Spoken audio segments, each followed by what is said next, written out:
A lot of new players are playing Splatoon now, which is great, so I thought I would provide a guide with all the knowledge I know of this game for you guys. Don't forget to like and subscribe, and let's hop right into this. So starting off, you're going to want to pick one of the worst hairstyles, preferably because they take up the least amount of space on your screen and they obstruct a little gameplay.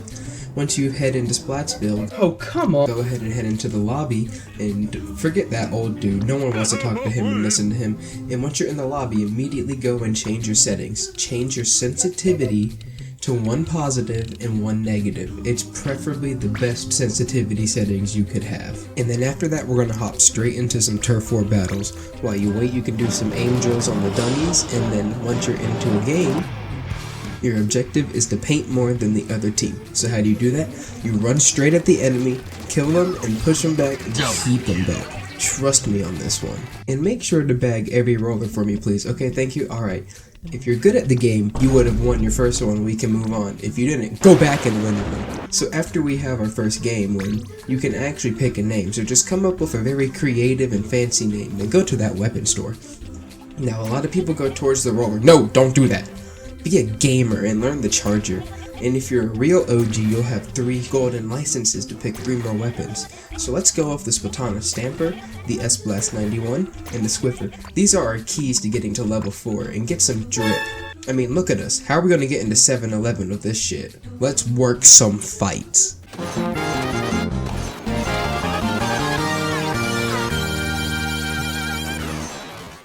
Alright, now that you're hopefully level 4, go get some drip.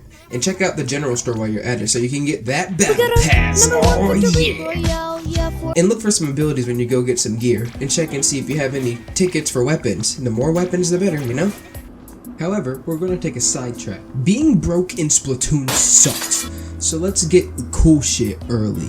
And it will help you with practice a lot. Salmon Run. Start playing Salmon Run to get money, and play weapons you don't own to start getting experience and learning early. You kill bosses and they drop eggs and you deliver them to a basket, blah blah blah. It's the horde mode of Splatoon 3. We've been there, we've done that in Splatoon 2.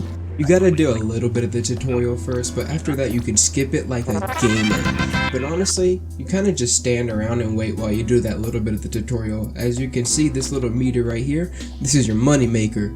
Go until there are no more shiny balls left. It will take a while your first few times, but once you have a high enough Salmon Run level, it will go by way faster in the future. I will say the start of Salmon Run is very slow and stale, but at higher levels, it's way better than the slow ass shit in low level. And all of the bosses have very cool and unique differences from each other, which make them more engaging. And if you see one of the 3 big boys, don't panic. You are equipped with an egg cannon, which you can throw the eggs at the bosses, which I honestly think is a very underrated, cool little counterpoint that people don't really look at that much. Big Boy is a damage sponge. You just blow him up, he'll die. The former best boss, Horrorborous, shoot his mouth like a steelhead and make him go boom. And Mother Malls, the new best boss in the game because of...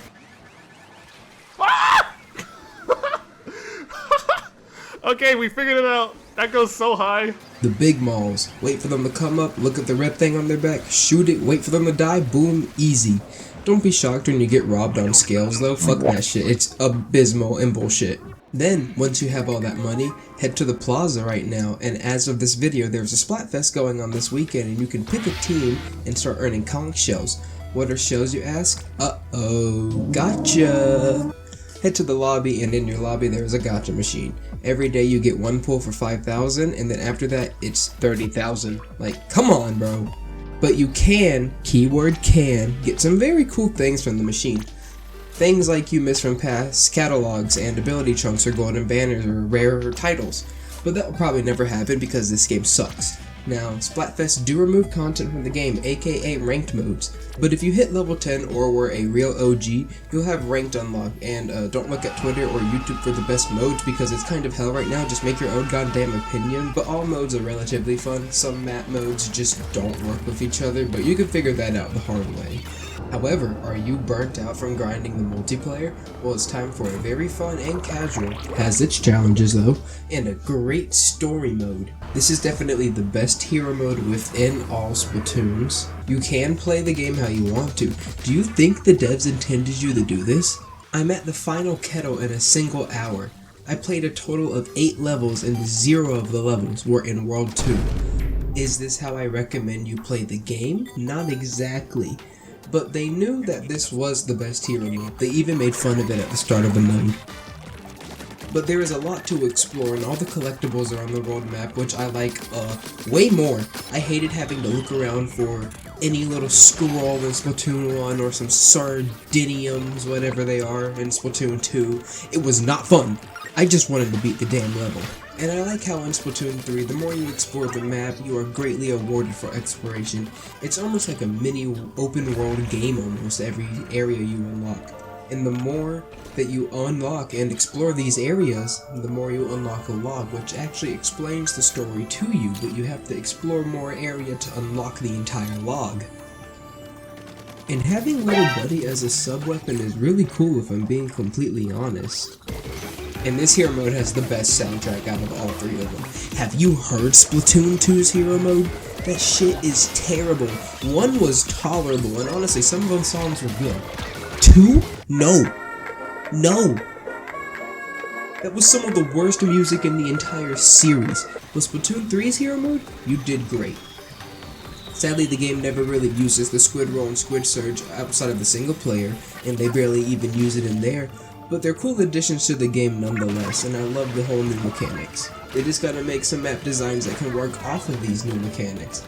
I won't spoil the game, but it has a very Octo expansion-like level base and a very Octo expansion-like ending, but that is a good thing because Octo expansion was really good. I just hope Side Order can do the same but be way better, especially if we're seeing how long it's taken to come out and we know that it's going to be a roguelike and have endless playability. I don't know what this video is becoming, to be honest, because this was a bit, but then I got very sidetracked into not being a bit.